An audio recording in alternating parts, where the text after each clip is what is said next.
اعلان بالفور 1917 یہودی آباد ہونے شروع ہو گئے، اور اصل میں اسی کے لیے خلافت کو منسوخ کرایا گیا۔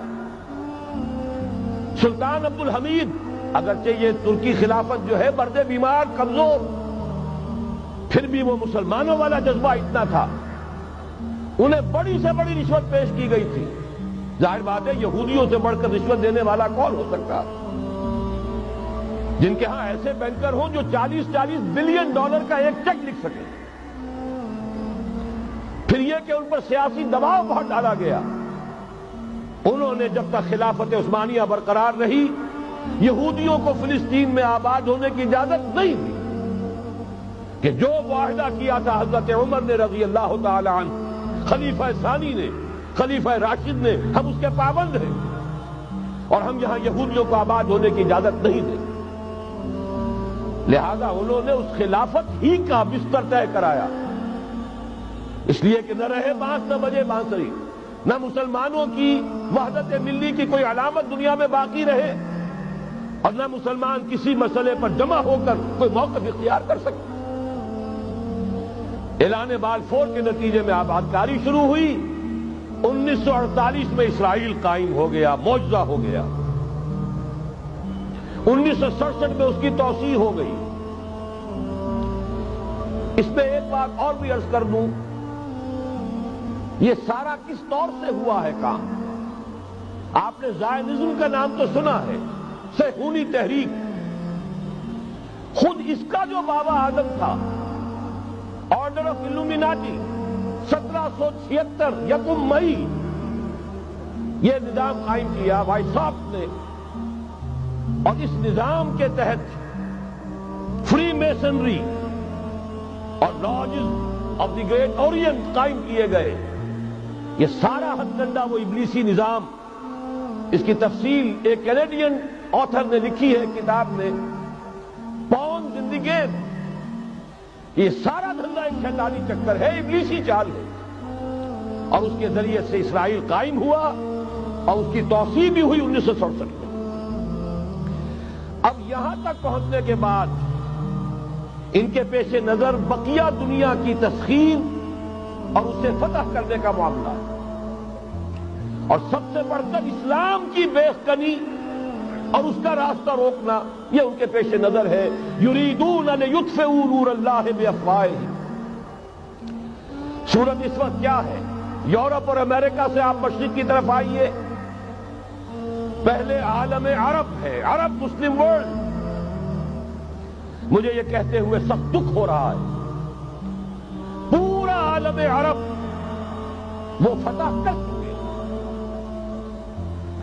وہ عرب ممالک کے جو اسرائیل کے ساتھ کسی میز پر بیٹھ کر گفتگو کرنے کو تیار نہیں تھے۔ آپ دیکھ رہے ہیں کہ لائن لگ گئی۔ کبھی صرف انور سادات نے ریکگنائز کیا تھا، پوری دنیا میں شور مچا تھا، اس پر لعنت ملامت ہوئی تھی۔ اب تو ایک ایک کر کے، وہ شاہ حسن ہو چاہے شاہ حسین ہو، اب تو وہاں سے ویزے ختم ہو رہے ہیں۔ سعودی عرب اور امارات، انہوں نے جو کچھ کاروباری بندشیں لگائی ہوئی تھی وہ ختم کر دی گئی، ان میں نرمی پیدا کر دی گئی۔ یہ صورتحال ہے کہ واقعتاً ان کی جو عالمی تسخیر کا پروگرام ہے وہ آگے بڑھ رہا ہے، اور بدقسمتی سے امت مسلمہ کا جو قلب ہے، اس امت کا قلب امیین پر مشتمل ہے۔ هو الذی بعث فی الامیین رسولا منہم یتلو علیہم آیاتہ ویزکیہم الی آخر الآیہ۔ حضور بھی امی تھے، انہی میں سے تھے صلی اللہ علیہ وسلم، لیکن آج وہ قلب جو ہے عالم اسلام کا، وہ یہودیوں کے شکنجے میں کسا جا چکا ہے۔ اکثر وہاں کے جو حکمران ہیں، امریکہ کے ایجنٹ ہیں، اسٹوڈنٹس۔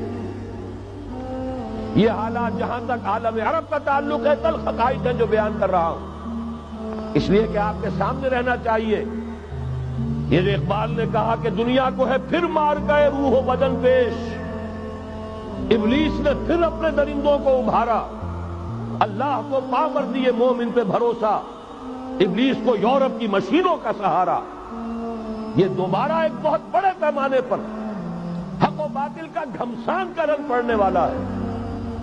ملاحم کی جو حضور صلی اللہ علیہ وسلم نے پیشین گوئیاں فرمائی، الملحمۃ العظمی، تاریخ انسانی کی عظیم ترین جنگ جو ابھی آنے والی ہے، اس کو سمجھ لیجیے اچھی طریقے سے کہ اس میں جو قوتیں ایک دوسرے کے مقابل آ رہی ہیں وہ کون سی ہیں۔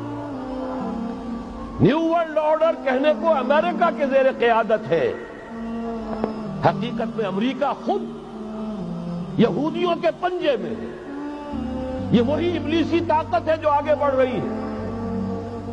عالم عرب کو فتح کرنے کے بعد اب ان کے پاس اگلا عالم اسلام کا حصہ ہے، غیر عرب مسلم ورلڈ۔ ایران ہے، اس کے شمال مشرق میں ترکستان ہے، روسی اور چینی، مشرق میں افغانستان ہے، پاکستان ہے۔ یہ ایک بہت بڑا سالڈ بلاک ہے۔ اس کے بعد اگرچہ ہندوستان آتا ہے، بھارت، ظاہر بات ہے کہ وہاں مسلمان اقلیت میں ہیں سوائے کشمیر کے، لیکن یہ نوٹ کیجئے کہ وہاں بھی کم سے کم 15-18 کروڑ مسلمان موجود ہیں۔ آج بھی دنیا کا سب سے بڑا ملک جس میں مسلمانوں کی تعداد اور جن کی نفری سب سے بڑھ کر ہے وہ بھارت ہے۔ اس کے بعد پھر انڈونیشیا، ملائیشیا ہے، اس سے آگے ہے پھر فار ایسٹ، ابھی انہیں فتح کرنا ہے۔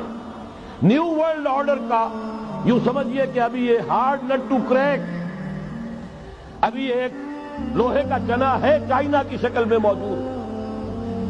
اور مجھے یاد آ رہا ہے ڈیگال کے الفاظ بہت سے لوگوں نے سنے ہوں گے، اس نے کہا تھا کہ ہم نے خامخواہ روس کو اپنا دشمن بنا لیا ہے، وہ تو ہمارا بھائی ہے، وائٹ ریسس، وہ تو بنیادی طور پر یورپین قوم ہے۔ Beware of the yellow masses of the east, تمہیں گھبرانا چاہیے، تمہیں خبر لینی چاہیے۔ وہ مشرق بعید کے جو زرد رو لوگ ہیں، China, Indo China, Japan, yellow race, ابھی اس نیو ورلڈ آرڈر کے لیے جو فتح عالم اور تسخیر عالم کا پروگرام ہے، اس میں پہلے غیر عرب مسلمان دنیا اور پھر یہ فار ایسٹ کا خاص طور پر یلو ماسز، یہ ہے کہ جنہیں ابھی انہیں ٹیکل کرنا ہے۔ اور اسی لیے میں عرض کرنا چاہتا ہوں، حقائق ہمارے سامنے رہنا چاہیے۔